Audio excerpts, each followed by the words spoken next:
আমিই কেন? সবাইকে ছেড়ে দিয়ে আমিই কেন? আমাদের প্রত্যেকের জীবনে কোনো না কোনো মুহূর্তে ঠিক এই প্রশ্নটা মাথায় এসেছে। আশপাশের মানুষজন তো ভালো আছে, আমি একাই সব থেকে খারাপ আছি। মনে হয়েছে তো? তাহলে চলুন আজকে এমন একজন মানুষের গল্প শোনা যাক, যা আপনার জীবনের এই ধারণাটাই পুরোপুরি বদলে দেবে। পড়াশুনোর পাঠ শেষ হওয়ার আগেই মাত্র 18 বছর বয়সে বাড়ি থেকে পছন্দ করা ছেলের সঙ্গে মেয়েটার বিয়ে দিয়ে দেওয়া হয়। সাল 2008। স্বামীর সঙ্গে গাড়ি করে নিজের শহরে ফিরছিল মেয়েটা। সারা পথের ক্লান্তিতে কিছুক্ষণের জন্য বোধহয় ঝিমুনি এসে গেছিল স্বামীর। হঠাৎই তাদের গাড়ির এক ভয়ানক অ্যাক্সিডেন্ট হয়। মেয়েটাকে সমেত গাড়িটা উল্টে পড়ে যায় পাশের খানায়। স্বামী ঠিকঠাক মতো বেঁচে গেলেও গুরুতরভাবে আহত হয় সে। খেয়াল করে কোমরের নিচ থেকে পা পর্যন্ত কোনো অংশের কোনো রকম অনুভূতিই আর পাচ্ছে না। তার ডান হাতের কবজির হাড়ও ভেঙে গেছিল। পিঠ ও কাঁধের বেশ কিছু হাড়ও গুঁড়ো হয়ে গেছিল একেবারেই। একের পর এক হাসপাতাল তাকে ফিরিয়ে দিতে থাকে। সকলেই দাবি করে তাকে বাঁচানো অসম্ভব। অবশেষে করাচির একটি হাসপাতাল ভর্তি নেয় তাকে। চিকিৎসা শুরু হয়, কিন্তু প্রতিদিনই তার জন্য আসতে থাকে একের পর এক খারাপ খবর। ডাক্তার জানিয়ে দেন, ডান হাতের কবজির হাড় ভেঙে যাওয়ার কারণে সে আর কখনো ছবি আঁকতে পারবে না। স্পাইনাল কর্ডে আঘাত লাগার কারণে মেয়েটার কোনোদিন বসতে বা হাঁটতে পারবে না। সব থেকে বড় কথা, সে আর কোনোদিন মা হতে পারবে না। মেয়েটার মনে হলো এক মুহূর্তে তার পায়ের তলা থেকে মাটিকেও কেড়ে নিয়েছে।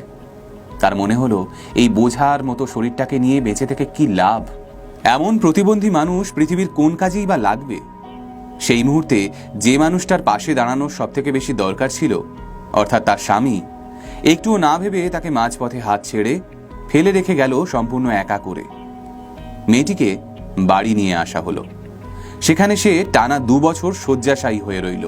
সে কাঁদল, কষ্ট পেল, ছটফট করলো যন্ত্রণায়, কিন্তু তারপর ঠিক করলো এত সহজে হার মেনে নেওয়া চলবে না। 2 বছর পর যখন সে আবার উঠে বসতে পারল, সবাইকে অবাক করে দিয়ে শুরু করলো ছবি আঁকা। সে বুঝতে পারল নিজেকে নিয়ে লজ্জা পেয়ে লুকিয়ে বসে থাকলে চলবে না। আর এরপরই একের পর এক সেমিনারে সে নিজের গল্প বলতে লাগলো মানুষকে। নিজের মতো হুইল চেয়ারে বসা অসংখ্য মানুষকে বেঁচে থাকার অনুপ্রেরণা যোগাতে লাগলো। দত্তক নিল এক শিশুকে।